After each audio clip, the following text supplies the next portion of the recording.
Nampak? Memang layan yang ni. Yang ni yang 16 mata punya.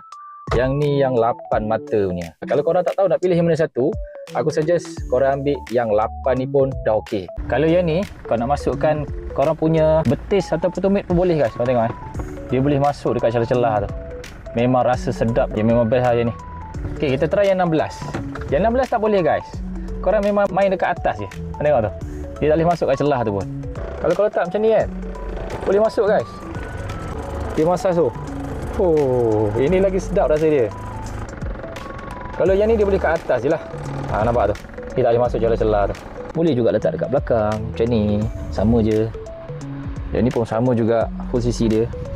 Kau nak letak dekat sini pun sama juga. Rasa juga. Cuma dia ada kelebihan dari segi yang boleh masuk celah ni.